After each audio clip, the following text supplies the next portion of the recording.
आप सांसद संजय सिंह सर्वदलीय बैठक में नहीं हुए शामिल। संजय सिंह का आरोप, उन्हें ना तो संसद में बोलने दिया जाता है और ना ही सर्वदलीय बैठक में। बीजेपी ने सांसदों के लिए जारी किया व्हिप। कल शीतकालीन सत्र के दौरान सभी सांसदों को आने का निर्देश। कल पेश होगा कृषि कानून वापसी का बिल। यूपी में पर्चा लीक होने की वजह से आज होने वाली टीईटी की परीक्षा रद्द। अब तक 23 आरोपियों की गिरफ्तारी हुई। अब 1 महीने बाद होगी परीक्षा। एसटीएफ करेगी परीक्षा लीक मामले की जांच। यूपी के शामली में टीईटी पेपर लीक मामले में 3 लोग गिरफ्तार। मथुरा से सॉल्वर गैंग ने 5 लाख रुपए में खरीदे थे पेपर। पेपर लीक करने वालों पर योगी सरकार का शिकंजा। सीएम योगी ने कहा, पेपर लीक करने वालों पर एनएसए लगेगा और संपत्ति पर चलेगा बुलडोजर। यूपी टीईटी परीक्षा रद्द होने पर एफआईआर दर्ज करने के निर्देश दिए गए। यूपी बेसिक शिक्षा मंत्री सतीश द्विवेदी ने कहा, दोषियों को बख्शा नहीं जाएगा। परीक्षा रद्द होने पर प्रियंका गांधी का योगी सरकार पर निशाना। कहा, भर्तियों में भ्रष्टाचार, पेपर आउट ही बीजेपी सरकार की पहचान बन चुका है। योगी सरकार ने भ्रष्टाचार में शामिल बड़ी मछलियों को बचाया है, इसलिए भ्रष्टाचार चरम पर है। पंजाब में अकाली दल ने 88 उम्मीदवारों के नाम की घोषणा की। फिरोजपुर से रोहित वोहरा, मलेरकोटला से नुसरत अली और राजनबीर सिंह को हरगोबिंद नगरपुर से टिकट मिला। कोरोना के नए वेरिएंट को लेकर केजरीवाल ने पीएम को लिखी चिट्ठी। कोरोना के वेरिएंट ओमिक्रॉन पर केजरीवाल ने जताई चिंता। केजरीवाल ने कहा, प्रभावित देशों से आने वाले फ्लाइट पर तुरंत रोक लगे। देवरिया दौरे पर यूपी के सीएम योगी आदित्यनाथ। देवरिया में 412 परियोजनाओं का किया लोकार्पण। योगी ने कहा, पहले की सरकारें गरीबों के बारे में नहीं सोचती थी, अब बिना भेदभाव सबको बिजली मिल रही है। हर जिले में मेडिकल कॉलेज बनाए जाएंगे। योगी सरकार का बड़ा फैसला, अब सभी अभ्यर्थी अपना एडमिट कार्ड दिखाकर यूपी सरकार की बसों में मुफ्त में कर सकेंगे सफर।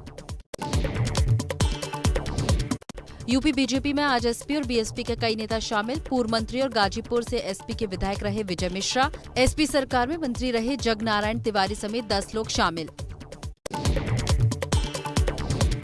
सीतापुर में जेल में वरिष्ठ नेता आजम खान से प्रगतिशील समाजवादी पार्टी के राष्ट्रीय अध्यक्ष शिवपाल सिंह यादव की मुलाकात। करीब 1 घंटे तक जेल में की मुलाकात।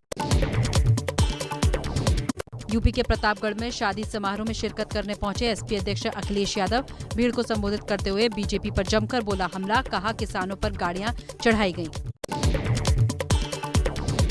त्रिपुरा निकाय चुनाव में बड़ी जीत की ओर बीजेपी। 344 सीटों में से 329 सीट पर बीजेपी आगे। त्रिपुरा में नगर निकाय में बीजेपी को मिली कामयाबी पर मुख्यमंत्री विप्लव देव ने खुशी जताई। जीत के लिए जनता को धन्यवाद दिया। कहा, कई बार त्रिपुरा को बदनाम करने की साजिश भी रची गई।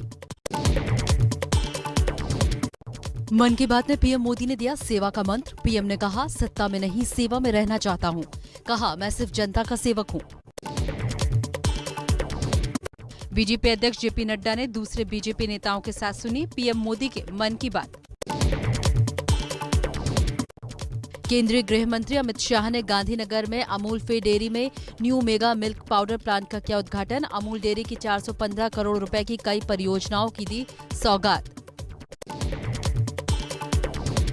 अघाड़ी सरकार के 2 साल पूरे होने पर महाराष्ट्र के कैबिनेट मंत्री नवाब मलिक का बयान। कहा, अघाड़ी सरकार के 2 साल के कार्यकाल में बहुत काम हुए, लेकिन हमने औरों की तरह अपने काम का ढोल नहीं पीटा।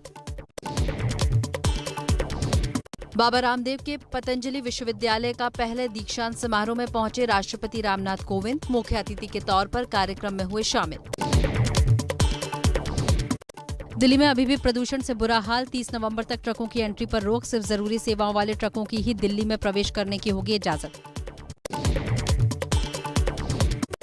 दिल्ली के आनंद विहार इलाके में आज सुबह AQI 407 दर्ज किया गया, जो कि हवा की गुणवत्ता के लिहाज से बहुत खराब है। इस बीच पॉल्यूशन कम करने के लिए EDMC की तरफ से टैंकर्स के जरिए पानी का छिड़काव भी किया जा रहा है।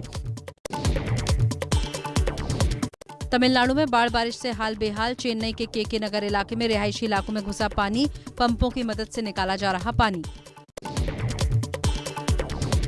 जम्मू कश्मीर के गांदरबल में आजादी के अमृत महोत्सव के तहत ब्लड डोनेशन कैंप का आयोजन किया गया। कैंप का आयोजन सेना की वुसान बटालियन की ओर से SMHS हॉस्पिटल श्रीनगर के साथ मिलकर किया था।